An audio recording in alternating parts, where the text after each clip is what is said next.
Hello नमस्कार साथियों। स्वागत है आप सभी का गुरुजी आईएएस में। दोस्तों आज की तारीख आप याद रखिए। आज का ये लेक्चर इतना इम्पोर्टेंट क्यों है, आज की तारीख इतनी इम्पोर्टेंट क्यों है। आपने अगर हमारे यूट्यूब चैनल गुरुजी आईएएस पर कल का ओरिएंटेशन क्लास देखा होगा तो आप जानते होंगे कि आज की तारीख और ये समय 8:30 इतना इम्पोर्टेंट क्यों है। दोस्तों आज हम लॉन्च करने जा रहे हैं फ्री एनसीईआरटी फाउंडेशन बैच और उसी बैच की ये पहली क्लास होगी। जिसने भी कल की ओरिएंटेशन क्लास नहीं देखी है, मैं उम्मीद करूंगा कि इस बैच का पूरा रोड मैप समझने के लिए आपको ओरिएंटेशन क्लास को देखना बहुत जरूरी है। उस क्लास से आपको ये आइडिया लग जाएगा कि ये जो बैच लॉन्च हो रहा है एनसीईआरटी फाउंडेशन बैच 2027, ये किस पर्पस से लॉन्च हो रहा है, इसका क्या उद्देश्य है और इसको क्यों लॉन्च किया गया है। मैं उम्मीद करूंगा कि आप सभी तैयार हैं, अपनी नोटबुक आपने ले ली है, पेन आपके हाथ में है और आप पूरे एक्साइटेड हैं आज की क्लास को पढ़ने के लिए। ठीक है, उससे पहले कि हम क्लास को शुरू करें, मैं आपको बता देना चाहता हूं कि आप आज से एक कमिटमेंट करिए खुद से कि मैं आज से डेली ये लेक्चर पढ़ूंगा और उसी के अकॉर्डिंग अपनी तैयारी को आगे बढ़ाऊंगा। ठीक है, तो देरी ना करते हुए मैं आपको क्लास का ओवरव्यू देता हूं। जैसे मैंने अभी बताया कि हमारी जो क्लास है, आज का जो लेक्चर है वो फ्री एनसीईआरटी फाउंडेशन बैच को लेकर है, जिसकी आज पहली क्लास है और आज ये लॉन्च किया गया है। इसकी वीडियो आप सभी को 8:30 बजे हमारे यूट्यूब चैनल पर मिल जाएंगी और अगर आपको इसके फ्री नोट्स चाहिए तो आपको हमारे टेलीग्राम चैनल पर वीडियो खत्म होने के 5 से 10 मिनट के बाद आपको पूरी की पूरी पीडीएफ आपको मिल जाएगी हमारे टेलीग्राम चैनल पर। दोनों के लिंक मैं आपको डिस्क्रिप्शन और कमेंट बॉक्स में दे दूंगा। ठीक है, आज का जो हमारा स्टार्टिंग सब्जेक्ट है वो क्लास 6 की हिस्ट्री से रिलेटेड है, जिस बुक का नाम है अवर पास्ट पार्ट 1 और इसका फर्स्ट चैप्टर है क्या, कब, कहाँ और कैसे। इसी टॉपिक के साथ, इसी अध्याय के साथ हम अपनी क्लास को शुरू करेंगे। ठीक है, इस कोर्स के लिए आपको 1 भी रुपया नहीं देना है, ये 100% निःशुल्क है, फ्री है। इसकी पीडीएफ आपको फ्री मिलेंगी। अगर आपको कंफ्यूजन है कि किस तरीके से हम इन चीजों को पढ़ेंगे या किस तरीके से इस बैच में पढ़ाया जाएगा, तो उससे पहले ये सारी चीजें क्लियर करने के लिए आप हमारे ओरिएंटेशन क्लास को जान ले, क्योंकि मैं उम्मीद करता हूं और आप भी जानते होंगे कि ये ओरिएंटेशन क्लास कितनी इम्पोर्टेंट रही है किसी भी बैच के लिए। ठीक है, एक बात और मैं ये कहना चाहूंगा कि अब बड़ी-बड़ी चीजों की शुरुआत या किसी भी बड़ी चीज की शुरुआत हमेशा छोटी-छोटी चीजों से होती है और उसी तरीके से यूपीएससी जो इतना बड़ा है और उसकी जो शुरुआत होती है वो छोटी-छोटी किताबों से होती है। और छोटी किताबें कौन सी हैं? एनसीईआरटीज, 6 क्लास की एनसीईआरटीज। ठीक है, इन छोटी किताबों से ही हम अपने लक्ष्य की तरफ बढ़ेंगे। इनको अपनी नींव बना समझते हुए आगे चलिए अपने टॉपिक की तरफ, अपने फर्स्ट लेक्चर की तरफ बढ़ते हैं। हमारा फर्स्ट लेक्चर जो मैंने अभी जिक्र किया कि हमारी बुक कौन सी है, 6 क्लास की एनसीईआरटी है, इसका नाम है अवर पास्ट। अवर पास्ट पार्ट 1 ये है। इस बुक के ये 11 अध्याय दिए गए हैं। इन 11 अध्यायों पर आपको 11 वीडियोस मिलेंगी, यानी आप ये कह सकते हैं कि जो 6 क्लास की एनसीईआरटीज है उस पर आपको टोटल 11 जो लेक्चर हैं वो मिल जाएंगे, यानी लेक्चर 1 से लेकर लेक्चर 12 तक आपको मिलेंगे। ये जो लेक्चर 12 होगा इसमें हम प्रीवियस ईयर के क्वेश्चंस या एक टेस्ट पेपर को सीरीज को सॉल्व करने का प्रयास करेंगे। ठीक है, आज का जो हमारा टॉपिक रहने वाला है क्या, कब, कहाँ और कैसे रहने वाला है। ठीक है, चलिए टॉपिक को शुरू करते हैं। दोस्तों मैं इससे पहले कि हम अपनी चीजों को समझना शुरू करें, मैं आपसे ये पूछना चाहूंगा कि इतिहास होता क्या है। अब क्या समझते हैं इतिहास को? दोस्तों इतिहास हमारा अतीत है। अतीत यानी पास्ट है, यानी ऐसा वो पास्ट जो पहले बीत चुका है और उसी के बारे में हम जानने का क्या कर रहे हैं, प्रयास कर रहे हैं। आपको ये भी पता होगा, आप ये थोड़ा सा सोचिए कि चीज क्या, देखिए इस टॉपिक का नाम ही क्या है, क्या, कब, कहाँ और कैसे। ठीक है दोस्तों, अगर आपको ऐसा लग रहा है कि हम एनसीईआरटी 6 क्लास की एनसीईआरटी क्यों पढ़ें, हमने पहले कक्षा 6 में पढ़ तो रखी है एनसीईआरटी की क्लास, अब बच्चों वाली किताबें क्यों पढ़ें? तो उसके लिए अगर आपके मन में ऐसा सवाल है तो आप ओरिएंटेशन क्लास को देख सकते हैं। ठीक है? और ओरिएंटेशन क्लास को देखने के बाद आप यहाँ पर आइए और आप यकीनन जब ये लेक्चर आप पढ़ लेंगे और इस लेक्चर से यूपीएससी में जो डायरेक्टली क्वेश्चंस पूछे गए हैं, डायरेक्टली क्वेश्चन सिर्फ इस चैप्टर से, कौन से चैप्टर से? ये जो फर्स्ट चैप्टर है ना, इस चैप्टर से यूपीएससी में जो सवाल पूछे गए हैं, उन यूपीएससी में पूछे गए डायरेक्ट सवाल को हम इस क्लास के लास्ट में क्या करेंगे? डायरेक्टली सॉल्व करने का प्रयास करेंगे और मैं दिखाऊंगा कि इस ये जो क्लास 6 की बुक है, ये छोटी सी किताब, ये छोटी किताब इतनी इंपॉर्टेंट क्यों है? यूपीएससी इसमें से सवाल क्यों करता है? ठीक है? तो आप चीजें, इतिहास क्या है? इतिहास सिर्फ इस बारे में है कि पास्ट क्या रहा है, हमारा जो इतिहास, हमारा जो अतीत है, वो किस प्रकार का रहा है। इसमें हम जानने का प्रयास करेंगे कि क्या चीजें रहीं और क्या मतलब कि अगर पहले हमारे जो एंसेस्टर्स थे वो किस तरह से रहते थे, क्या पहनते थे, क्या खाते थे, ठीक है, कहाँ रहते थे, इन सब चीजों के बारे में हम जानने का प्रयास करेंगे। ये कब का यानी टाइम पीरियड दिखाता है, कहाँ यानी लोकेशंस के बारे में बताता है, और कैसे यानी कि अगर वो किसी चीज पर काम कर रहे हैं, खाना बना रहे हैं या फसल उगा रहे हैं या फिर कह सकते हैं कि फूड गैदरर्स हैं यानी खाद्य संग्राहक हैं, तो कैसे बने, क्यों हुए। तो इतिहास की शुरुआत की कहानी जब आदि मानव खाद्य संग्राहक था तब से शुरू होती है, यानी स्टार्टिंग से शुरू होती है। एक ऐसा काल जहां पर हमें कोई लिखित साक्ष्य प्राप्त नहीं होते हैं। आदि मानव क्या करता है कि आदि मानव, उसको ये नहीं पता है कि क्या करना चाहिए, किस प्रकार से रहना चाहिए, उसको कपड़े पहनने का होश नहीं है, ठीक है? उसको क्या खाना है इस चीज का नहीं पता, लेकिन धीरे-धीरे वो क्या करता है, खुद को डेवलप करता है। अब बिल्कुल ऐसे समझिए जब बच्चा पैदा होता है तो उसको किसी चीज के बारे में पता नहीं होता है। उसको सिर्फ एक चीज पता होती है, रोना। उसको ये भी नहीं कहना है कि अगर मुझे भूख लग रही है तो मुझे खाना कोई खिला दो या दूध मेरे को पिला दो। तो ये किससे कहते होंगे? ये किस प्रकार से अपनी बातों को एक दूसरे को बताते होंगे? ये जानना भी तो इतिहास है। नहीं है। ये शिकार करते थे, इन जानवरों का शिकार करते थे, तो कहाँ ये जानवर मिलते होंगे? क्या जंगलों में रहते होंगे, नदियों के किनारे रहते होंगे? आप इस इमेज को देखकर अंदाजा लगाइए कि हम क्या समझने का प्रयास कर रहे हैं और क्यों ज़रूरी है इन चीज़ों को पढ़ना, इन्हें समझना क्यों ज़रूरी है? हम अपने पूर्वजों को क्यों समझें? क्योंकि यूपीएससी हमसे ऐसा कराना चाहती है। यूपीएससी हमसे सवाल पूछती है, हम पढ़ते हैं। दोस्तों अगर एंशिएंट हिस्ट्री का प्रॉपर सिलेबस आपको चाहिए तो हमारे टेलीग्राम चैनल पर आपको प्रॉपर सिलेबस मिल जाएगा। एनसीईआरटीज़ का चैप्टर वाइज, टॉपिक वाइज मैंने बांट कर, डिवाइड करके उसको वहां पर डाला हुआ है, आप जाकर चेक कर सकते हैं। डाउनलोड करना चाहें तो आप डाउनलोड कर सकते हैं। अब सिर्फ यूपीएससी नहीं, स्टेट पीसीएस की भी अगर आप तैयारी करना चाहते हैं तो उस सिलेबस को इस तरह से डिजाइन किया गया है कि आपको सबसे टॉपिक मिल जाएंगे, फिर उसके सब टॉपिक मिल जाएंगे, फिर पॉइंट्स मिल जाएंगे, सारी चीजें मैंने उसमें कवर की हुई है। ठीक है? अगला टॉप क्या कहता है कि कैसे पता लगाएं कि कल क्या हुआ था? सबसे जरूरी है, ठीक है? क्योंकि टॉपिक का नाम ही क्या, कब, कहाँ, कैसे है। ठीक है? तो कैसे पता लगाया जाएगा कि आज से 10,000 साल पहले, 20,000 साल पहले या 20 लाख साल पहले क्या हुआ था, और उसकी जानकारी हमको प्राप्त होती क्यों है? यूपीएससी हमसे ऐसा क्यों पूछती है कि 20 लाख साल पहले क्या हुआ था, या जो हमारे एंसेस्टर्स थे उनकी जानकारी हमें कहाँ से मिलती है? कैसे हम खोज करते हैं? हमें ये चीज़ कैसे पता चलती है कि कोई चीज़ 10,000 साल पुरानी है या 20,000 साल पुरानी है ना? आप खुद सोचिए कि अगर कोई चीज़ ऐसी है, आपसे 10 दिन पहले, 20 दिन पहले या महीना, साल भर पहले कोई घटना घटी है, तो आप उसके बारे में कैसे जान सकते हैं? आज की मैं बात करूँ तो आप रेडियो सुन सकते हैं, टीवी देख सकते हैं, अखबार पढ़ सकते हैं, ऑनलाइन गूगल पर सर्च कर सकते हैं कि भाई वहाँ की फलाना न्यूज़, कर सकते हैं कि नहीं कर सकते? तो यूपीएससी भी चाहती है कि आप किसी तरीके से इन चीज़ों को समझो और हमारे सामने प्रेज़ेंट करो। कई साल पहले क्या हुआ था ये जानने के लिए आप किसी बुजुर्ग व्यक्ति से बात कर सकते हैं, ठीक है? लेकिन हम ये कैसे जानेंगे कि 20 लाख साल पहले क्या हुआ था? क्योंकि उस समय का तो कोई आदमी ज़िंदा नहीं है। उस समय तो इंटरनेट नहीं होता था, किताबें नहीं होती थी, लोग लिखना तक नहीं जानते थे। तो कैसे पता लगाया जाएगा कि उतने साल पहले क्या हुआ था? और हमको लगा कैसे पता कि 8,000 साल पहले चावल की खेती की गई थी? हमको ये कैसे पता लगा गेहूँ और जौ को उगाया गया था?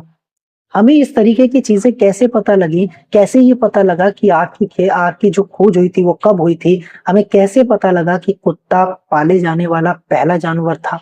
यानी सबसे पहले अगर किसी जानवर को पालतू बनाया गया तो वो कुत्ता था। कैसे पता लगा हमको? सोचने वाली बात है कि नहीं? दोस्तों आज तक जो आप एनसीईआरटीज़ या जो किताबें पढ़ते आए हैं, आप उनको साइड कर दीजिए। क्योंकि आज तक जो हमने किताबें पढ़ी हैं, वो सिर्फ़ एग्ज़ाम को नंबर्स लाने के लिए की हैं। लेकिन यूपीएससी हमसे मार्क्स नहीं माँगती है, यूपीएससी हमारी समझ देखती है। तो आज से हम जो किताबें जो इस बैच में हम जो भी चैप्टर्स, जो भी किताबें पढ़ेंगे, उसे पढ़ेंगे समझने के लिए। और अगर हम किसी टॉपिक को समझ गए, तो यूपीएससी को हम समझा पाएँगे कि हमारी वैल्यू क्या है आपके लिए। आप हमें हायर क्यों करें? आप हमें ये नौकरी क्यों देंगे? ये हम खुद यूपीएससी को बताएँगे। आप हमें इसलिए नौकरी दीजिए क्योंकि मेरी समझ विकसित है। मैं जानता हूँ हर चीज़ के बारे में। अगर कोई चीज़, कोई समस्या मेरे सामने आएगी, तो मैं कारण समझूँगा कि समस्या क्यों आई है, उसका सॉल्यूशन मेरे पास है। क्यों? क्योंकि मैं इतिहास पढ़ के आया हूँ, हर चीज़ का समाधान है। मैं पुरानी गलतियों से सीख कर आया हूँ, इसलिए मैं नई चीज़ों का समाधान बहुत जल्दी निकाल लूँगा। और यूपीएससी यही तो चाहता है कि आप एक अच्छी समझ विकसित करें और हमारे सामने आएँ, हम आपको एक जिला सौंपेंगे और उस जिले में आपको क्या करना है, जो भी समस्याएँ हैं, उनका समाधान करना है। और समाधान जिले का कैसे होगा? जब आपने उस समस्या को समझा होगा। समस्या कैसे समझेंगे? जब आप इतिहास को समझेंगे। इतिहास में भाई अगर मान लो कोई रीति-रिवाज कोई चलता हुआ आ रहा है, तो क्या वो 2-4 सालों से या 10-20 सालों से बना है क्या? नहीं है। वो बहुत पहले से चलता हुआ आ रहा है। अगर कोई त्योहार है क्यों मनाया जा रहा है, उस पीछे का कारण भी तो पता होना चाहिए, है कि नहीं? अगर कोई रीति-रिवाज माने जा रहे हैं, तो क्यों माने जा रहे हैं? जब तक हम इतिहास नहीं पढ़ेंगे, जानने का प्रयास नहीं करेंगे, तो हमें पता कैसे चलेगा कि कोई त्योहार क्यों मनाया जाता है? उसमें पूजा ऐसे ही क्यों होती है? समझे कि नहीं समझे? तो इन चीज़ों को समझना बहुत ज़रूरी है और इसीलिए तो हम इतिहास पढ़ते हैं। आगे क्या देखते हैं कि अतीत क्या है? अतीत यानी पास्ट के बारे में हम क्या-क्या जान सकते हैं? अभी तो हम बात कर रहे थे कि कैसे जान सकते हैं। अब सवाल ये है कि क्या-क्या जान सकते हैं? मैंने शुरू में ही जब क्लास को शुरू किया था, तो मैंने बताया था कि हम क्या-क्या जान सकते हैं। हम क्या लोग क्या खाते थे, ये जान सकते हैं। कैसे कपड़े पहनते थे, ये जान सकते हैं। किस प्रकार के घरों में रहते थे, ये जान सकते हैं। आखेटक यानी हमें पता है कि पहले जो मनुष्य था वो आखेटक था यानी शिकारी था। वो शिकार करता था। पशुपालकों के बारे में जान सकते हैं, कृषकों के बारे में यानी किसानों के बारे में जान सकते हैं। अगर वहाँ पर शासक रहे होंगे तो जान सकते हैं कि नहीं उनके बारे में। व्यापारियों, पुरोहितों, शिल्पकारों, कलाकारों, संगीतकारों और यहाँ तक कि हम वैज्ञानिकों के बारे में भी जान सकते हैं। और इनके साथ-साथ ये नहीं कि लोग शिकार क्यों करते थे, ये भी तो जान सकते हैं। है ना? ये तो सिर्फ़ एक पॉइंट हुआ कि क्या जानना है। अगर लोग शिकारी हैं, तो लोग शिकारी क्यों बने? लोग शिकार करके क्यों खाते थे? और बाद में उन्होंने फसलों को उगाना कैसे शुरू कर दिया अचानक से? क्या ये चीज़ें अचानक हुई या फिर ये चीज़ें एक लंबे समय में धीरे-धीरे परिवर्तित हुई? ये समझना ज़रूरी है और इसी से के लिए हम क्या करते हैं, शुरुआत करते हैं 6th क्लास की एनसीईआरटी से। और मैं आप अभी इस क्लास के लास्ट में जाते-जाते आप ये समझ लेंगे कि ये टॉपिक, ये चैप्टर इतना इम्पोर्टेंट क्यों है। यूपीएससी ने लगातार कई सालों में इससे लगातार क्वेश्चंस पूछे हैं, इस चैप्टर 1 से। ये मैं आपको दिखाऊँगा यूपीएससी ने कौन से साल में कौन से क्वेश्चंस पूछे हैं। आप पूरे यानी 5-6 क्वेश्चंस आपके इसी में से कवर हो जाएँगे और आपको कुछ पढ़ने की ज़रूरत नहीं है। आपको नोट्स तक नहीं बनाने हैं। आपको नोट्स बनाने की आवश्यकता नहीं। हम ये पीडीएफ आपको अपने टेलीग्राम चैनल पर दे देंगे। बस आपको अभी क्या करना है, आप अभी जो चीज़ें समझ पा रहे हैं और जो आपके मन में क्वेश्चन आ रहे हैं, उन क्वेश्चंस को आप लिखना शुरू करें। कॉपी में लिखें। डाउट है तुरंत आप मुझसे पूछें। मैं आपको बताऊँगा कि इसका सही जवाब क्या हो सकता है, इसका रीज़न क्या हो सकता है पीछे का, क्या कारण हो सकता है, हम बात करेंगे। अब इनको देखो ना, अब ये नदी के किनारे कुछ लोग इस तरफ हैं, कुछ लोग इस तरफ हैं और ये क्या कर रहे हैं, एक जानवर का शिकार कर रहे हैं। भाला इन्होंने लिया हुआ है, समझ रहे हैं? तो बच्चे क्या खेलते थे हम ये भी जान सकते हैं, कौन-सी कहानियाँ सुनते थे ये जान सकते हैं, कौन से नाटक वगैरह, कौन से गीत हुआ करते थे, जो लोग गाते थे मनोरंजन के लिए, हम सब चीज़ें ये जान सकते हैं, ठीक है? आगे क्या है कि लोग कहाँ रहते थे? लोग कहाँ रहते थे भाई? अगर जंगल थे तो किस प्रकार के जंगलों में रहते थे? ये मैप आप देख सकते हैं, ठीक है? हमारी जो स्टडी होगी वो माइंड मैप के थ्रू होगी, ठीक है? यानी जब तक हम चीज़ों को विजुअलाइज़ नहीं करेंगे, चीज़ें हमारी समझ में नहीं आएगी। अगर मैं सीधी किताब आपके सामने खोल के रख देता, तो आपको क्या लगता है कि ये किताब तो मैं भी खरीद के पढ़ लूँगा। मैं इनका चैनल क्यों देखूँ? क्यों मैं यहाँ से इतना टाइम वेस्ट करूँ अपना? लेकिन नहीं, हम आपको वैल्यू प्रोवाइड करा रहे हैं। हम आपको वैल्यू दे रहे हैं, हम ये समझाने का प्रयास कर रहे हैं कि एग्जैक्टली यूपीएससी 6 क्लास से आपसे क्या चाहती है। ठीक है, कई लाख साल पहले लोग नर्मदा नदी के तट पर रहते थे। कहाँ रहते थे? नर्मदा नदी के तट पर। और नर्मदा नदी कहाँ है? मध्य भारत में, ये रही, विंध्य पहाड़ियों के पास। और ये नर्मदा नदी के किनारे लोग रह रहे हैं। हमने अभी क्या देखा कि इससे पहले की अगर मैं इमेज आपको दिखाऊं तो लोग क्या कर रहे हैं, देखो, लोग, नदी बह रही है, जंगल है, नदी बह रही है, या जानवर पानी पीने आया होगा या कुछ करने आया होगा, लोगों ने बैठे थे पीछे, मार के शिकार कर लिया, खाना खा लिया, पेट भर लिया अपना।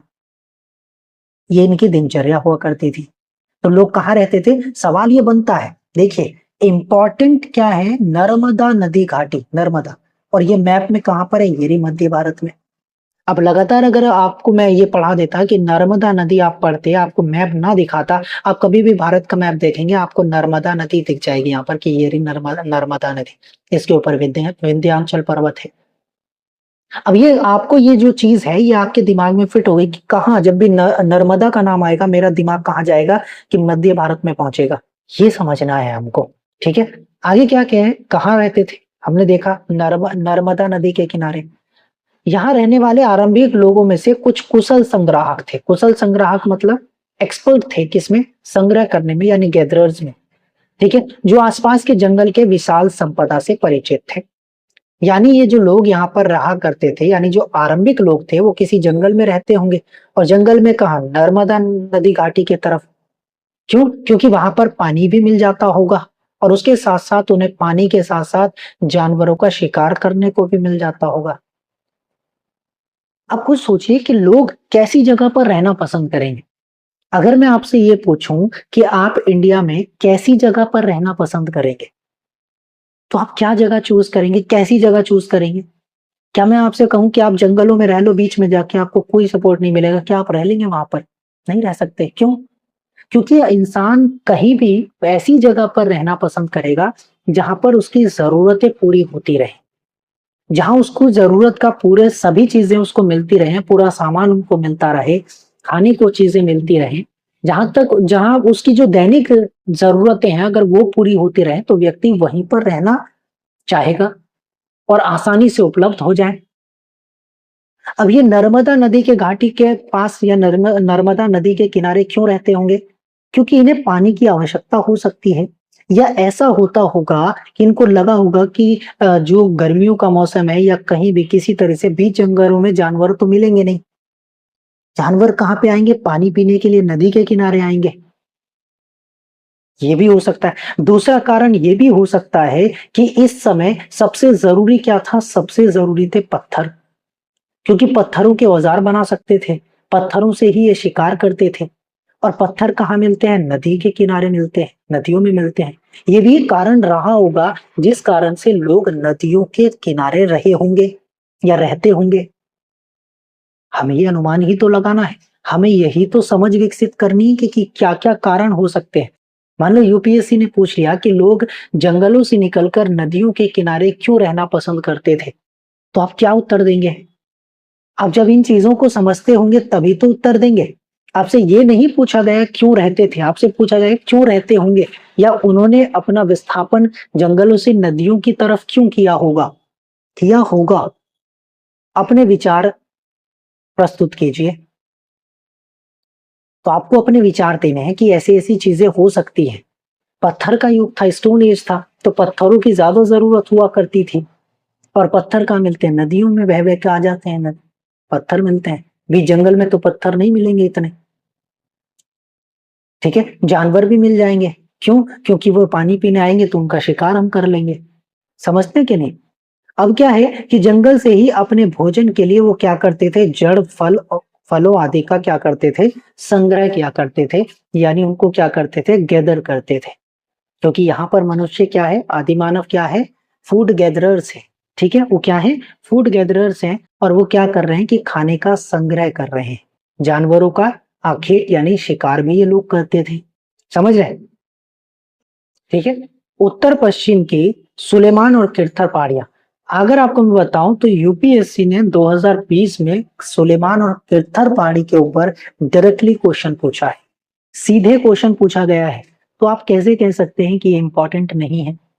और ये क्षेत्र इंपॉर्टेंट क्यों है? इम्पोर्टेंट इसलिए है कि लगभग इस क्षेत्र में लगभग 8,000 वर्ष पहले स्त्री और पुरुषों ने सबसे पहले गेहूं और जौ की फसलों को उपजाना शुरू किया था। यानी कि यहाँ पर सबसे पहले क्या हो रही है? खेती के साक्ष्य यहाँ पर मिल रहा है। और खेती में उपजाया क्या जा रहा है? गेहूं और जौ। यहाँ पर पशुपालन का आरंभ भी देखा जाता है।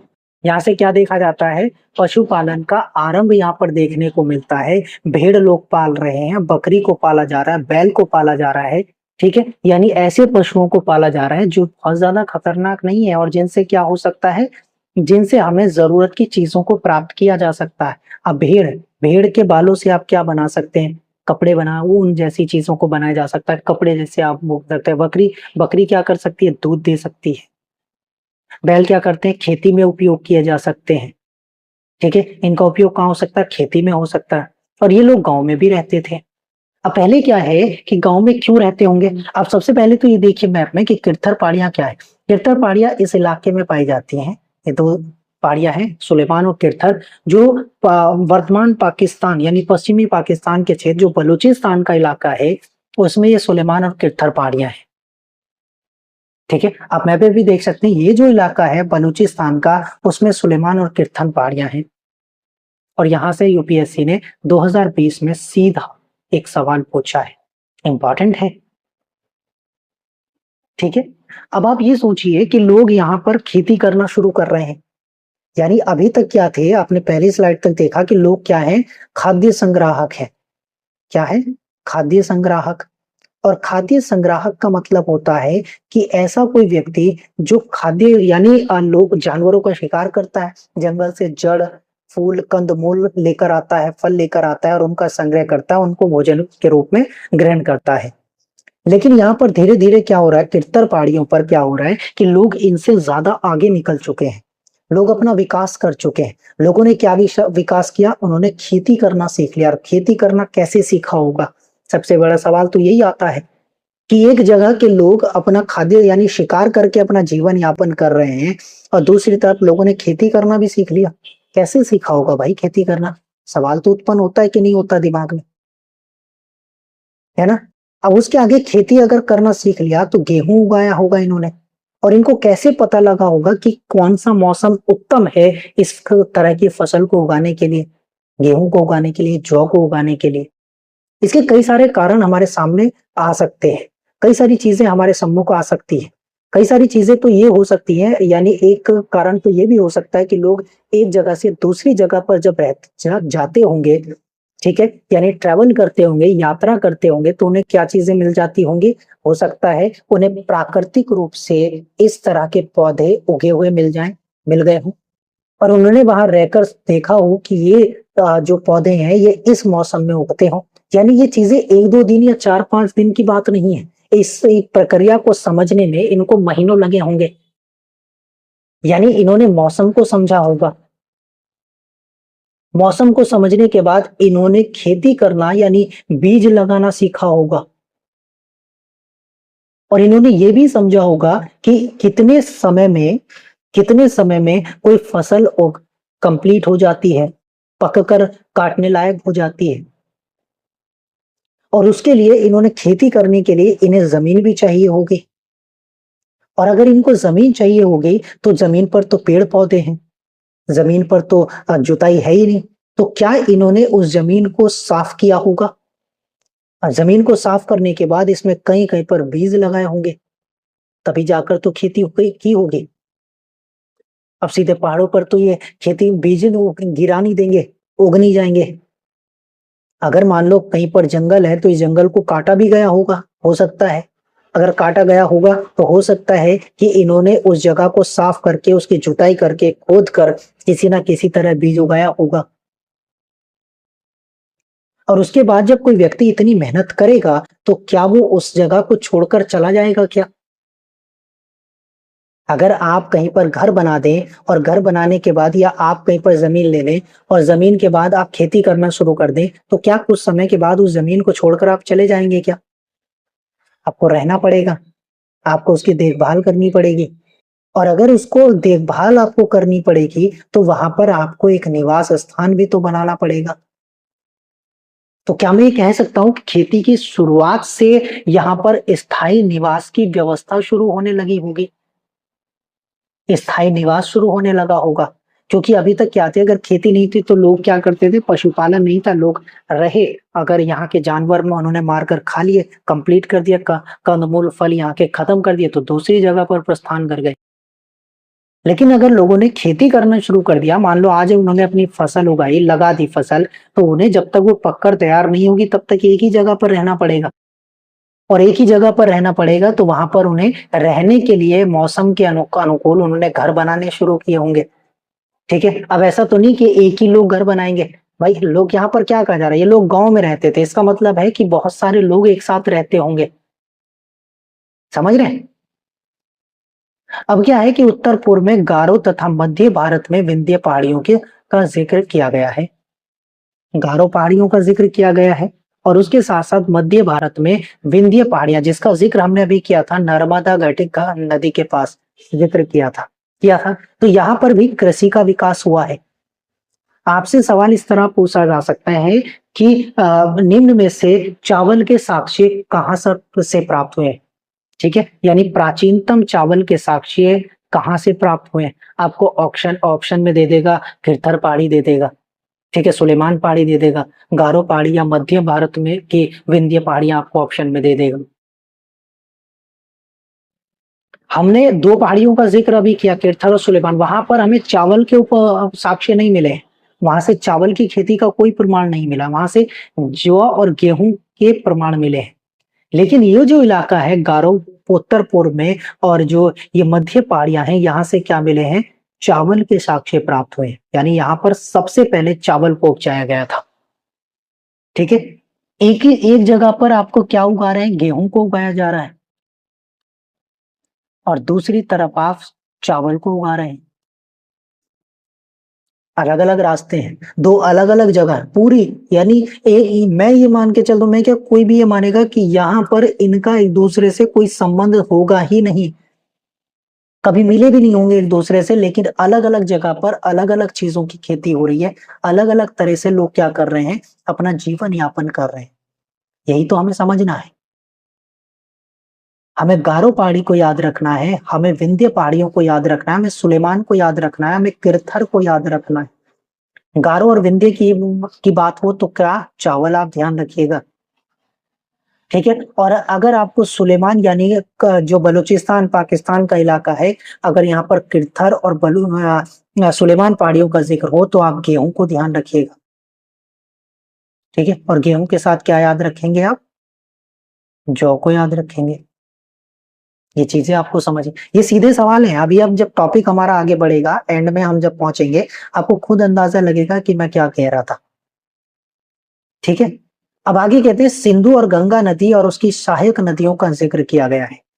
ठीक है, ये सिंधु नदी है, पाकिस्तान के क्षेत्र है, भारत में बहती है, गंगा नदी है। ठीक है, तो यहाँ पर क्या हुआ कि पहले तो ये बात समझ लेते हैं कि सहायक नदी क्या है। सहायक नदी वो होती है जो किसी बड़ी नदी में जाकर मिल जाती है। ठीक है, मान लो ये एक नदी है, यहाँ से कोई छोटी नदी निकली और जाकर इस बड़ी नदी में मिल गई, इस तरीके से ये क्या कहलाती है? सहायक नदियां कहलाती हैं।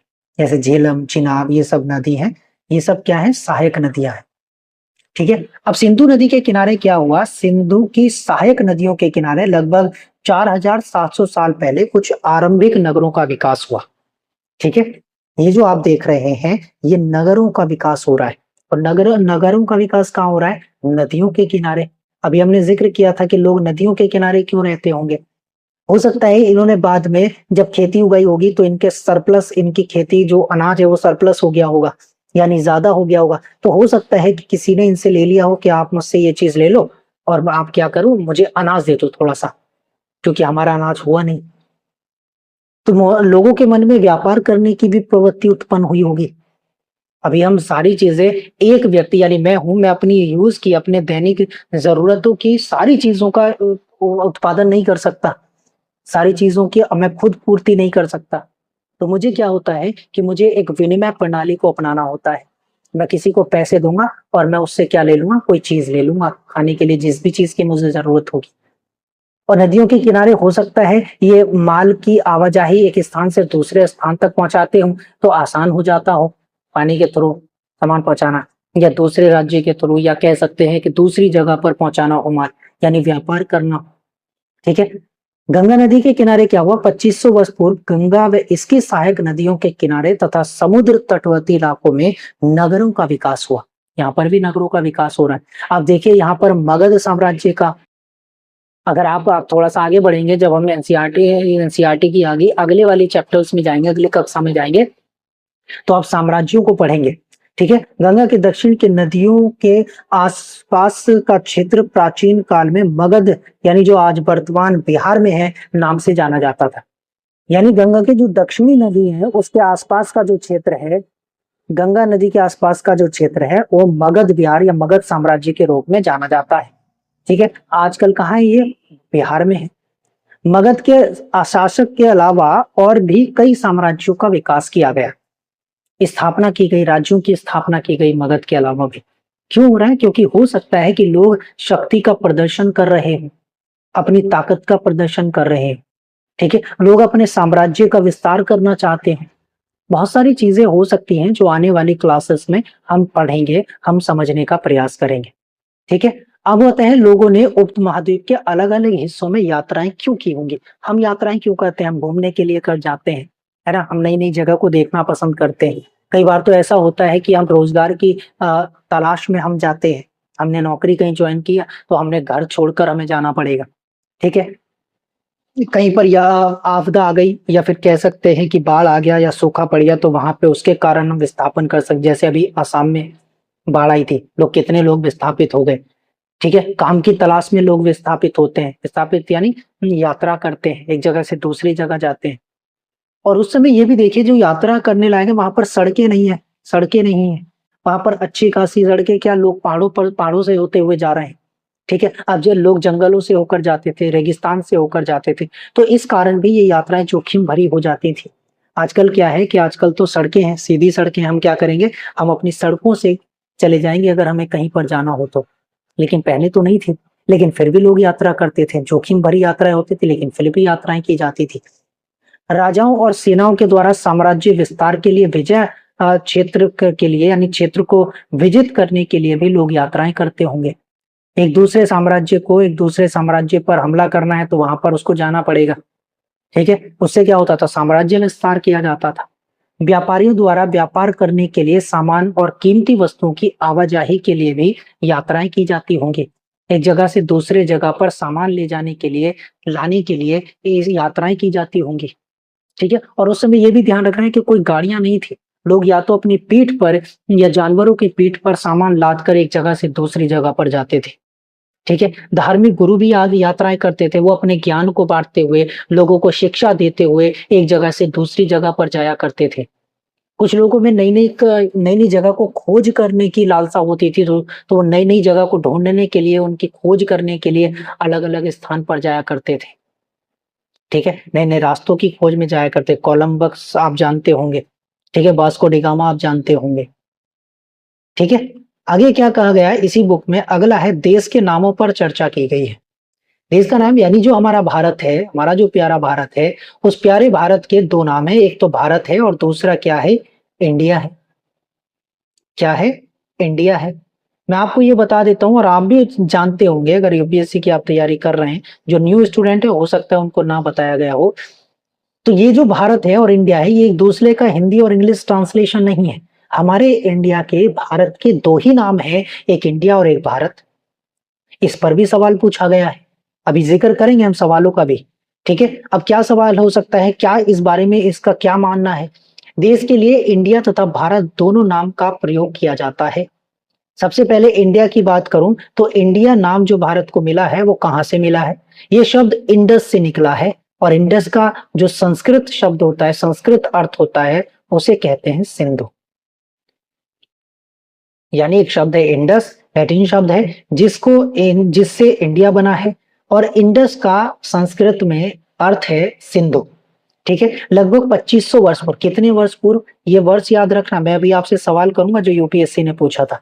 2500 वर्ष पूर्व उत्तर पश्चिम से आए ईरानियों और यूनानियों ने सिंधु को हिंदोस या इंदोस कहा। क्या कहा, 2500 वर्ष पहले जो उत्तर पश्चिम में ईरानी थे, उत्तर पश्चिम में ईरानी आए और ईरानियों के साथ साथ यूनानी आए और उन यूनानियों ने क्या कहा, इंदोस कहा।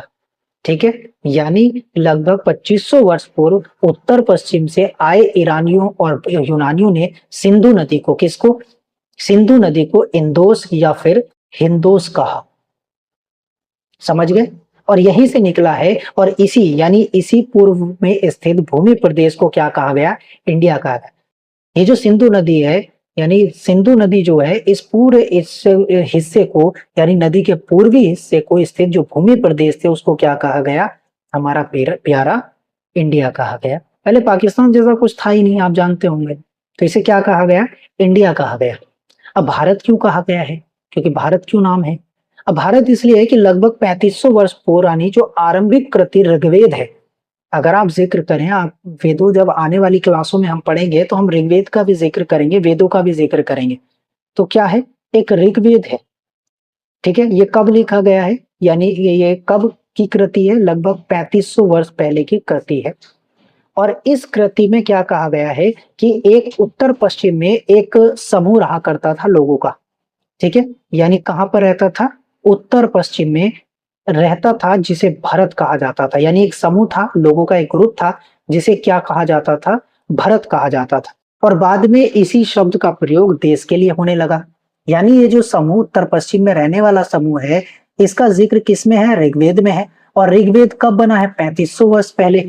ठीक है, और 3500 वर्ष पहले जब भरत जनजाति या समूह का जिक्र है, बाद में इसे क्या कहा गया, इसका प्रयोग भारत के लिए होने लगा। और इसी से ये दोनों नाम भरत और भारत, इंडोस या इंडस और इंडिया, ये सब किसके नाम बने, भारत के नाम बने। और सबका मतलब क्या है, सिंधु। समझ गए? अब ये सवाल पूछूंगा मैं, जब अभी हम आगे की क्लास, अपनी क्लास को एंड करेंगे और यूपीएससी के क्वेश्चन पूछे गए इसी चैप्टर से, जितनी स्लाइड्स हमने देख ली हैं, जितना हमने पढ़ चुके हैं, उससे कम 3 सवाल यूपीएससी में आपको मिल जाएंगे। अभी आप चिंता ना करें, आप देखें अभी। ठीक है, ये जो इंपॉर्टेंट अब क्या है, अतीत के बारे में कैसे जाने। ठीक है, हम कैसे जान सकते हैं अतीत के बारे में, कोई किताब तो होती नहीं थी, कोई इंटरनेट तो था नहीं उस वक्त। और इससे भी, यानी पांडुलिपियों से भी एक सवाल पूछा गया है यूपीएससी में। आप जरा ध्यान से देखिएगा, इसको समझने का प्रयास करिए। पास्ट में लिखी पुस्तकों को क्या कहा जाता था, पांडुलिपि कहा जाता था। ठीक है, इनको क्या कहा जाता है, ये देखो ताड़पत्र, ये पांडुलिपियां हैं। और पांडुलिपि जो है वो लैटिन शब्द मेन्यू से निकला है। ठीक है, क्योंकि पांडुलिपि को इंग्लिश में मैन्यूस्क्रिप्ट कहते हैं, ये लिखा मैन्यूस्क्रिप्ट कहते हैं। और मैन्यूस्क्रिप्ट जो लैटिन शब्द मेन्यू से निकलता है, जिसका अर्थ होता है हाथ। ठीक है, यानी क्या है, पांडुलिपि को इंग्लिश में मैन्यूस्क्रिप्ट कहते हैं। ठीक है, और मैन्यूस्क्रिप्ट निकला है किससे, मेन्यू से, और ये लैटिन भाषा का शब्द है।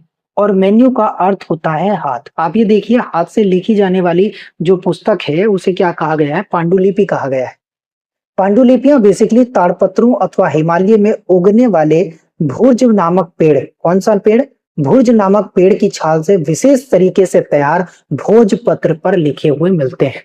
ठीक है, अब ये कैसे बनता था भोजपत्र, ये ताड़पत्र आप देख रहे हैं, ये भोज का पेड़ है जो हिमालय इलाके में, यानी हिमालय के क्षेत्र में उगता था। ठीक है, हिमालय में उगता है। और इससे क्या होता है कि इसकी छाल को निकाला जाता है। आप देखिए भोज की छाल, अब भोज की छाल को एक विशेष प्रक्रिया के माध्यम से इसको भोजपत्र में तब्दील किया जाता है या बदला जाता है।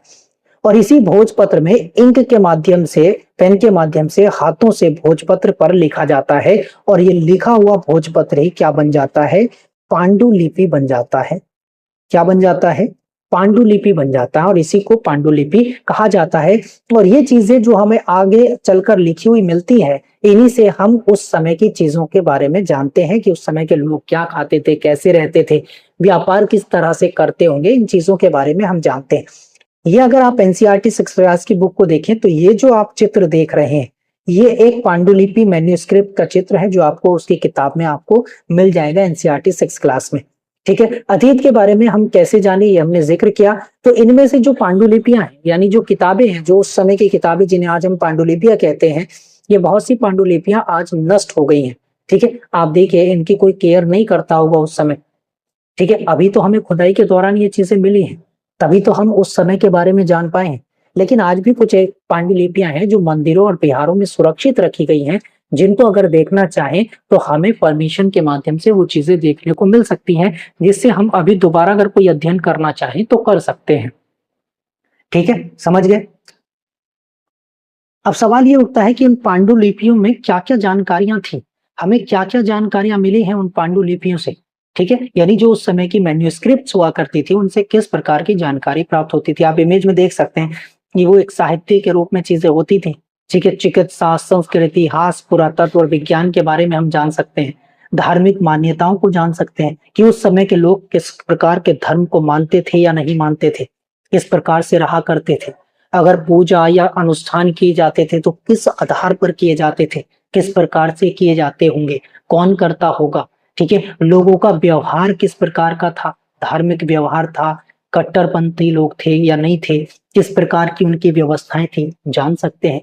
राजाओं के जीवन में के बारे में हम जान सकते हैं कि राजा कैसे रहा करते थे, किस प्रकार से वो शासन किया करते होंगे, उनकी मानसिकता किस प्रकार की थी, ठीक है? उनका व्यवहार जनता के प्रति, अपने प्रति, प्रजा के प्रति किस प्रकार का रहा होगा, इन चीजों के बारे में हम जानते हैं। औषधियों के बारे में यानी मेडिसिन के बारे में हम जान सकते हैं, विज्ञान के बारे में हम जान सकते हैं, ठीक है? इसके अलावा और भी कई विषय हैं जिनके बारे में इन पांडुलिपियों से हमें जानकारी मिलती है। इनके अतिरिक्त संस्कृत भाषा में लिखित जो महाकाव्य हैं, जिनको कविताएं और नाटकों से जानकारी मिल सकती है, ठीक है? कुछ महाकाव्य लिखे गए होंगे, कविताएं लिखी गई होंगी, नाटक लिखे गए होंगे। जैसे हमने शुरू में ही जाना था कि ये बच्चे क्या खेलते थे, कौन से गाने सुनते थे, कौन सी कविताओं को सुना करते थे, ठीक है? उस प्रकार की चीजों से, महाकाव्यों से, नाटकों से हमें इस पर चीन की जानकारी मिलती है। जबकि अन्य कई कविताएं एवं नाटक प्राकृत और तमिल भाषा में भी लिखे गए हैं। देखिए, प्राकृत भाषा का मतलब होता है जो वहाँ के लोकल लोग किसी भाषा को बोलते थे, तो सबसे पहले जो भाषा बोली जाती थी उसे प्राकृत भाषा कहा जाता था। ठीक है, तो प्राकृत भाषा लोग बोलते थे। तमिल भाषा यानी एक लोकल लैंग्वेज के बारे में आप प्राकृत और तमिल भाषा को जान सकते हैं। ये क्या थी? वहाँ की लोकल लैंग्वेज थी। क्या थी? ये लोकल लैंग्वेज थी जिनके बारे में हम जानने का प्रयास करते हैं। ठीक है, इन चीजों का हमने बात की कि इन पांडुलिपियों से प्राप्त जानकारियां किस प्रकार की जानकारियां मिलती हैं। प्राचीन इतिहास के बारे में हम जानते हैं, ठीक है, राजवंशों के विवरण के बारे में जान सकते हैं, धर्म, दर्शन और धार्मिक मान्यताओं के बारे में जानते हैं, आयुर्वेद और चिकित्सा संबंधी ज्ञान के बारे में हम जान सकते हैं, विज्ञान, गणित और खगोल के बारे में जान सकते हैं।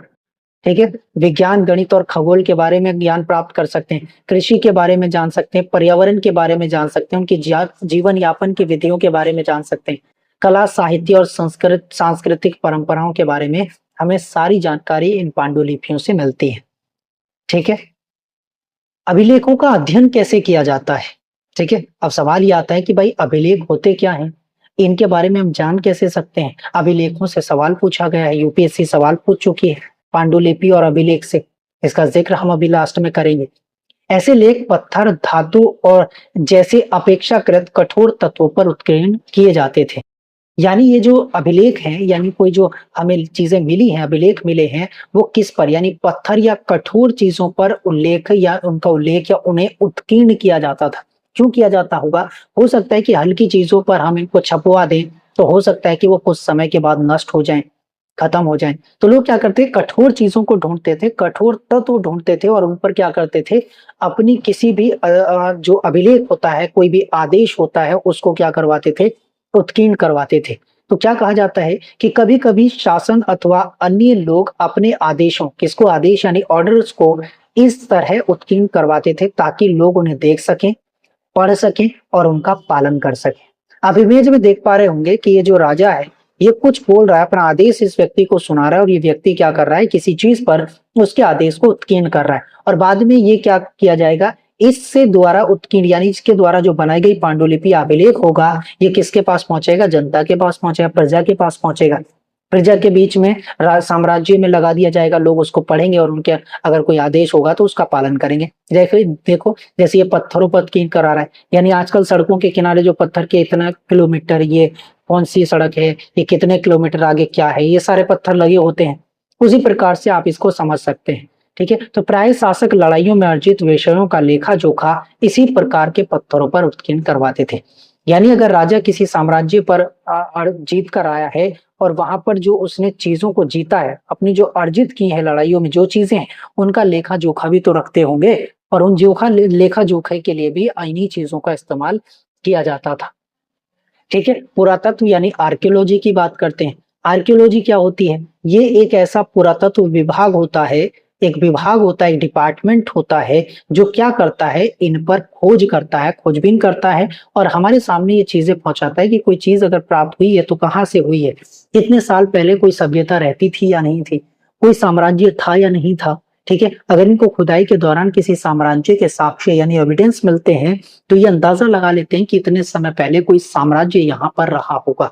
ठीक है, पुरातत्व क्या करते हैं? पुरातत्वविद बेसिकली अतीत की वस्तुओं का अध्ययन करते हैं, यानी उन्हें जो चीजें मिलती हैं उसका अध्ययन करते हैं। आप इमेज में देख सकते हैं कि व्यक्ति खोदाई के दौरान इसे कुछ चीजें मिली हैं, कुछ इमारतें मिली हैं, कुछ मूर्तियां मिली हैं, कुछ मिट्टी के बर्तन मिले हैं, आभूषण मिले हैं। इन चीजों की क्या कर रहे हैं? वो खोज कर रहे हैं और बाद में इनकी रिपोर्ट प्रस्तुत करेंगे सरकार के सामने और सरकार उसे पब्लिक करती है। ठीक है, पत्थर और ईंटों से बनी इमारतों के अवशेष, चित्र और मूर्तियों का अध्ययन करते हैं, औजारों का अध्ययन करते हैं, हथियार मिल जाते हैं उनका अध्ययन करते हैं, बर्तन, आभूषण और सिक्कों का भी अध्ययन करते हैं। ठीक है, ये हर चीज का अध्ययन करते हैं जो चीज इन्हें मिलती है। आपने C14 यानी कार्बन 14 विधि का नाम अगर सुना हो तो इससे क्या होता है कि इससे किसी की एज का पता चलता है। कोई अगर वस्तु प्राप्त हुई है तो इससे उसकी एज का पता लगता है। ठीक है, कार्बन डेटिंग इसको कहा जाता है। ये पत्थर क्या होते हैं? पक्की मिट्टी तथा धातु से बने होते थे जो जल्दी नष्ट नहीं होते थे। अभी देखिए कि अगर आप कच्ची मिट्टी का एक घड़ा लें और एक ले पक्की मिट्टी का एक घड़ा लें तो सबसे पहले कौन सा खराब होगा? आप खुद ही अंदाजा लगाइए, कच्ची मिट्टी जल्दी खराब हो जाएगी। तो इसीलिए लोग यहाँ पर क्या करते थे? पक्की मिट्टी के बर्तन बनाया करते थे। मिट्टी के बर्तन बनते थे लेकिन उन्हें मजबूती प्रदान करने के लिए उन्हें पकाया जाता था, उन्हें आग में पकाया जाता था जिससे उनकी मजबूती बढ़ जाती थी। ठीक है, अब देखिए यहाँ पर क्या होता है, अन्न के अवशेष हमें प्राप्त हुए हैं। ठीक है, यानी जो इस काल में हम पढ़ते हैं, जो हमें जानकारी प्राप्त हुई है, अन्न यानी जो जो अनाज है उसके अवशेषों से भी हमें जानकारी प्राप्त होती है। अन्न के अवशेष कैसे मिलते होंगे भाई? मान लो कोई अनाज खाया, कहीं पर आग लग गई हो या किसी से जला दिया गया हो तो उसके अवशेष बच जाते हैं कि नहीं बच जाते हैं? लकड़ी जल जाती है तो उसके अवशेष बच जाते हैं, अनाज जल जाता है तो उसके अवशेष बच जाते हैं। ये इन अवशेषों को ढूंढते हैं और उन पर अध्ययन करते हैं। ठीक है, जानवरों की हड्डियां मिल जाती हैं, मछलियों की हड्डियां, ठीक है, मछलियों की हड्डियां, पक्षियों की हड्डियां ये मिल जाती हैं। इन पर ये क्या करते हैं? अध्ययन करते हैं। देखो उसके सामने हड्डियां रखी हुई हैं, जानवरों की हड्डियां रखी हुई हैं। लकड़ी के जले हुए अवशेषों का अध्ययन करते हैं और जब ये कार्बन डेटिंग के माध्यम से इस प्रकार की प्राप्त लकड़ियों की ये आयु का पता लगाते हैं। ठीक है, ये अनाज, जले हुए अनाज को एकत्रित करते हैं और उनकी जो समय अवधि है उसका पता लगाते हैं। और इन अनाजों से क्या पता चलता है कि लोग क्या खाते थे, इस प्रकार की जानकारी हमें मिलती है। ठीक है, तो पुरातत्वविद क्या करते थे? जानवरों, पक्षियों, मछलियों की हड्डियों को खोजते हैं। लकड़ी के टुकड़े तथा अन्न के दाने जलने के बाद भी बच जाते हैं, उन पे अध्ययन करते हैं। इनसे पता लगता है कि लोग अतीत में क्या खाते थे। ठीक है, लोग क्या खाते थे, इस चीज का पता लगता है। ठीक है, अब यूपीएससी इसमें सवाल किस प्रकार से पूछ सकती है? सवाल घुमा फिरा कर पूछा जा सकता है। ऐसा मत समझिएगा कि यूपीएससी एक सिंपल सवाल आपसे पूछेगी। सिंपल सवाल तो कक्षा 6 के बच्चे से नहीं पूछा जाएगा जो सिंपल सीधे सीधे तरीके से एनसीईआरटी पढ़ता है। हमें एनसीईआरटी वर्ड टू वर्ड नहीं पढ़नी है, हमें एनसीईआरटी सीधे जो उसमें लिखा है वो नहीं पढ़ना है। हमें एनसीईआरटी की जो बिटवीन द लाइन्स है, लाइनों के बीच में जो जब लिखा होता है हमें उसे पढ़ना है, जो हमें दिखाई नहीं देता। इवन जो किसी को नहीं दिखाता वो यूपीएससी एस्पिरेंट को दिखना चाहिए। अगर मैंने ये 2 लाइन लिखी हैं तो इन 2 लाइनों के बीच में क्या लिखा है ये आम आदमी को नहीं दिखाई देगा, आम स्टूडेंट को नहीं दिखाई देगा। वो किसको दिखाई देगा? एक यूपीएससी एस्पिरेंट को दिखाई देगा। और यही तो यूपीएससी हमसे चाहती है। यूपीएससी क्या चाहती है कि जो चीज इस 6 क्लास की एनसीईआरटी में 6 क्लास का बच्चे को नहीं पढ़नी चाहिए, जो नहीं दिख रही है किसी और को, वो यूपीएससी के एस्पिरेंट को दिख जाए। और अगर उसे वो दिख गई तो वो मेरे सवालों का उत्तर दे देगा और मैं उसे डीएम बना दूंगा। यही तो यूपीएससी चाहती है और हमें उसी तरीके से पढ़ना है। हमें सोचकर पढ़ना है कि यूपीएससी क्या सोचती है इसके बारे में। और ये हमें पता कैसे चलेगा? जब हम पीवाईक्यू यानी प्रीवियस ईयर क्वेश्चंस को देखेंगे तब हमें पता लगेगा कि यूपीएससी एग्जैक्टली हमसे चाहती क्या है और हमें अपना फोकस किस तरीके से और कहां पर रखना है। ठीक है, तो हमें क्या पढ़ना है? PYQ को देखते हुए हमें अपनी तैयारी को कंटिन्यू रखना है, जिससे हमें ये पता चल जाए कि यूपीएससी चाहती क्या है। अगर आपको 2026 का नोटिफिकेशन चाहिए तो आपको हमारे टेलीग्राम चैनल पर मिल जाएगा। आपको क्या चाहिए, आपको पीडीएफ चाहिए, हमारे टेलीग्राम चैनल पर मिल जाएगी।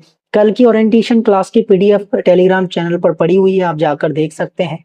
लिंक मैं आपको डिस्क्रिप्शन में भी दे दूंगा और उसके साथ साथ में पिन कमेंट में भी दे दूंगा। आप वहां पर जाके क्लिक करके जा सकते हैं।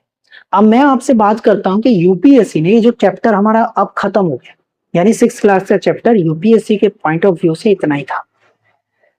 अब आपको कितना समझ में आया है ये अभी पता कर लेंगे, ठीक है। अब हम ये देखते हैं कि इस पूरे चैप्टर से जो हमने पढ़ा यूपीएससी के लिए 6 क्लास की एनसीईआरटी जो हमने पढ़ी, उसमें फर्स्ट क्वेश्चन यानी क्वेश्चन किस प्रकार से यूपीएससी पूछती है। अगले देखिए, 2018 में सेकंड क्लास सीडीएस के 2018 पेपर में यूपीएससी ने एक सवाल पूछा और सवाल क्या था, भारतीय उपमहाद्वीप के आरंभिक इतिहास के संदर्भ में लगभग 8000 वर्ष पूर्व सबसे पहले गेहूं और जौ जैसी फसलों को उगाने के साक्ष्य निम्नलिखित में से किस क्षेत्र में मिलते हैं। पढ़ाई के नहीं पढ़ाया हमने। क्या है, गारो पहाड़ियां, ये भी हमने देखा है। सुलेमान पहाड़ियां और किरथर पहाड़ियां, ये भी हमने देखा है। विंध्य पहाड़ियां हमने इस चैप्टर में पढ़ लिए हैं, तीनों पहाड़ियां चारों पहाड़ियां पढ़ ली, लेकिन हमने इसमें नीलगिरी पहाड़ियां नहीं पढ़ी। तो क्या हमारा उत्तर आप इसमें बता सकते हैं। मैंने बताया था कि कहाँ है सुलेमान और किरथर पहाड़ियां, कहाँ पर है, यहाँ पर है। और ये कौन सा इलाका है, स्थान कहाँ पर है, सुलेमान और किरथर पहाड़ियां पाकिस्तान के पश्चिमोत्तर भाग में पड़ती हैं, यानी पश्चिम उत्तर में है, और ये बलूचिस्तान के प्रांत में पाई जाती हैं।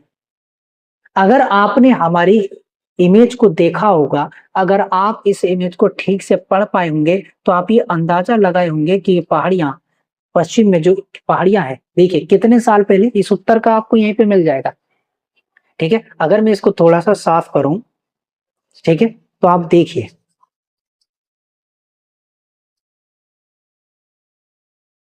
यहां पर आप देखिए, ठीक है, सुलेमान और केतर पहाड़ियों का जिक्र है। 8000 वर्ष पहले क्वेश्चन में भी पूछा गया, इसमें भी पूछा गया, और क्या मिला है, गेहूं और जौ की फसलों के साक्ष्य मिले हैं। तो यूपीएससी भी तो वही पूछ रही है हमसे, नहीं पूछ रही क्या। अब बताओ यूपीएससी ने हमसे क्या पूछा, यूपीएससी ने पूछा कि 8000 वर्ष पूर्व पहले, यानी 8000 वर्ष पहले क्या मिला है, गेहूं और जौ जैसी फसलों को उगाने के साक्ष्य मिले। कहां से मिले हैं, सीधा उत्तर है सुलेमान और किरथर पहाड़ियों से मिले हैं, ठीक है। अब आप खुद सोचिए कि हमने क्या गलत पढ़ा, हम क्यों ये एनसीईआरटी ना पढ़े, हम क्यों इसे बचकाना समझे। जब यूपीएससी सिंपल वे में हमसे ये पूछ रही है तो हम उसे क्यों ना पढ़ें, हम क्यों उसको इग्नोर करें। और सिर्फ यही नहीं, 2018 का ही नहीं, अगर आप 2020 के यूपीएससी के मेंस एग्जाम को उठाकर देखें तो उसमें अभिलेख और पांडुलिपियों से 10 नंबर का एक मेंस क्वेश्चन पूछा गया, ठीक है, उन्हीं के ऊपर, यानी पांडुलिपि मैन्यूस्क्रिप्ट के ऊपर और उसके अभिलेख इंस्क्रिप्शंस के ऊपर पूछा गया है। अगर मैं अगले सवाल आपको दिखाऊं, अगला प्रूफ आपको दिखाऊं, अगर किसी के मन में अभी भी डाउट हो कि यूपीएससी क्यों पूछती है, हम क्यों पढ़ें, तो आप ये वाला सवाल देखिए। ये क्या है, सिविल सेवा की प्रारंभिक परीक्षा 2016 में ये सवाल पूछा गया था, ठीक है, और हम इसको पढ़ चुके हैं। किस पे, इंडिया, यानी प्राचीन काल में भारतीय उपमहाद्वीप के संदर्भ में प्रयुक्त नाम इंडिया और भारत के उद्भव के विषय में निम्नलिखित कथनों में से कौन सा सही है। पूछा था, पढ़ा कि नहीं पढ़ा अभी। अब इसमें ऑप्शन क्या दिए गए हैं आप देखिए। स्टेटमेंट क्या है, इंडिया शब्द इंडस से निकलता है जिसके संस्कृत में सिंधु कहा जाता है। पढ़ा कि नहीं पढ़ा हमने, तो ये सही हुआ कि नहीं हुआ। अब दूसरा स्टेटमेंट क्या कहता है, लगभग 2500 वर्ष पूर्व उत्तर पश्चिम की ओर से आने वाले यूनानियों और ईरानियों ने सिंधु को हिंदोस या अथवा इंदोस इंदोस तथा उसके पूर्व के क्षेत्र को इंडिया कहा। स्टेटमेंट सही है कि नहीं है, आप खुद ही सोचो ना, स्टेटमेंट सही है कि नहीं है। आप वीडियो को वापस बैक करके देखिए कि ये उत्तर आपको मिल पा रहा है कि नहीं मिल पा रहा है, हमने पढ़ा कि नहीं पढ़ा है। तीसरी स्टेटमेंट क्या कहती है, भारत नाम का प्रयोग उत्तर पश्चिम में रहने वाले लोगों के एक समूह के लिए किया जाता था जिसका उल्लेख ऋग्वेद में भी मिलता है। पढ़ा कि नहीं पढ़ा, ऋग्वेद में इसका जिक्र पढ़ा है कि नहीं पढ़ा है। तो इसका ऑप्शन डी बिल्कुल सही हो जाएगा, यानी कि तीनों स्टेटमेंट क्या है, इसके तीनों स्टेटमेंट 100% क्या है, 100% सही है। तो मैं क्यों यूपीएससी के लिए अब एनसीईआरटी ना पढूं, क्यों ना पढूं, जब मुझे यूपीएससी खुद कह रहा है कि मैं तुमसे सवाल पूछूंगा तुम पढ़ो। ठीक है, अगर आप इमेज देख पा रहे हैं तो ये आप देखो, सिंधु, इंडस, इंदोस, हिंदोस कहा इंडिया में, कहा यूनानी और ईरानी आए, सिंधु नदी के आए, और सिंधु नदी के जो हिस्सा है इसे क्या कहा गया, भारतीय उपमहाद्वीप, जिसके लिए इंडिया शब्द का इस्तेमाल किया गया है। आप मैप के थ्रू भी तो समझ सकते हैं, क्यों नहीं समझ पा रहे हैं? ठीक है, अगला देखिए 2020 में एनडीए के 2020 यूपीएससी में फर्स्ट एग्जाम में सवाल पूछ लिया, क्या पूछा, प्राचीन भारतीय इतिहास के पुरातात्विक व साहित्यिक स्रोतों के संदर्भ में ताड़पत्रों अथवा हिमालयी क्षेत्र में उगने वाले विशेष पेड़ की छाल पर हाथ से लिखी गई पुस्तकों को क्या कहा जाता है? पढ़ा के नहीं पढ़ा आपने? अगर हम ऐसे पढ़ेंगे तो हमारे यूपीएससी क्लियर क्यों नहीं होगा, आप खुद सोचिए। आपको अंदाजा लग गया होगा कि इस बैच में आपको क्या वैल्यू मिलने वाली है। ये 3 क्वेश्चंस का हमने जिक्र किया है, और कुछ क्वेश्चन जो इसके अलावा है मैं आपको अपने टेलीग्राम चैनल पर भेजूंगा, आपको वहां पर उसका सही उत्तर देना है। भोजपत्र का हमने जिक्र किया कि नहीं किया? किया कि नहीं किया, बताओ। भोज पेड़ का जिक्र किया कि नहीं? ताड़पत्रों का जिक्र किया। क्या कहा जाता है? अभिलेख कहा जाता है, पांडुलिपि कहा जाता है, प्रस्तर स्तंभ कहा जाता है, ताम्रपत्र कहा जाता है। बताओ क्या कहा जाता है? पांडुलिपि कहा जाता है, मैन्यूस्क्रिप्ट कहा जाता है, जो किस पर बनते हैं? भोज की पेड़ की छाल को निकालकर भोजपत्र बनाया जाता है, और भोजपत्र पर हाथों से लिखा जाता है, जैसे ये व्यक्ति लिख रहे हैं, और उसी को पांडुलिपि कहा जाता है। अभिलेख किसे कहा जाता है? इंस्क्रिप्शन। अगर आप 2020 का एक क्वेश्चन पेपर देखेंगे मेंस का, GS1 का, तो उसमें आपको पहला क्वेश्चन मिल जाएगा इसी के ऊपर, अभिलेख के इंस्क्रिप्शंस के ऊपर। ठीक है, ये किसी कठोर धातु या पत्थर पर उत्कीर्ण किए जाने वाले राजा या किसी लोगों के आदेश हुआ करते थे, जिन्हें लोग पढ़ते थे, मानते थे और उनका पालन करते थे। ठीक है, मैं उम्मीद करता हूं कि ये वीडियो आपको शानदार लगी होगी, आपके सारे डाउट्स क्लियर हो गए होंगे। जिनके मन में ये डाउट्स थे कि हम एनसीईआरटी को क्यों पढ़ें, उनके मन के भी सारे डाउट्स क्लियर हो गए होंगे। मैं उम्मीद करता हूं कि आपको वीडियो बहुत पसंद आया होगा। हमारी क्वालिटी लर्निंग को देखते हुए क्वालिटी लर्निंग के लिए हमारे चैनल को सब्सक्राइब कर लें, हमारे टेलीग्राम चैनल को ज्वाइन कर लें। हमारे यूट्यूब चैनल पर आपको क्या मिलेगा? कॉन्सेप्ट एक्सप्लेन मिलेंगे। ठीक है, सिंपल वे में, इजी वे में आपको पढ़ाया जाएगा। ठीक है, आपको वीडियो हमारी रेगुलर मिलेंगे, एमसीक्यूज मिलेंगे, क्विज आपको मिलती रहेंगी, और टेलीग्राम चैनल पर स्टडी मटेरियल आपको मिलता रहेगा, नोट्स मिलते रहेंगे, पीडीएफ मिलती रहेंगी। ठीक है, इंपॉर्टेंट रिसोर्सेज आपको मिलते रहेंगे, डेली अपडेट्स आपको मिलती रहेंगी क्लासेस की। ठीक है, कुछ दिनों में हम अभी लाइव भी आएंगे, लाइव आपको पढ़ाना शुरू करेंगे, ताकि आपके सीधे डाउट क्लियर आप हमसे डायरेक्टली पूछ सकते हैं। ठीक है, तो आप हमारी कम्युनिटी का हिस्सा बनिए। ठीक है, योर सक्सेस इज अवर गोल, यानी आपकी जो सक्सेस है, आपकी जो सफलता है, हमारा टारगेट है, हमारा गोल है। ठीक है, हम उम्मीद करते हैं कि वीडियो आपको पसंद आया होगा। कल फिर मिलते हैं सेम टाइम पर एक नए टॉपिक के साथ, एक नई एनर्जी के साथ, और इसी तरह के अपने यूपीएससी बेस्ड कॉन्सेप्ट के साथ। धन्यवाद।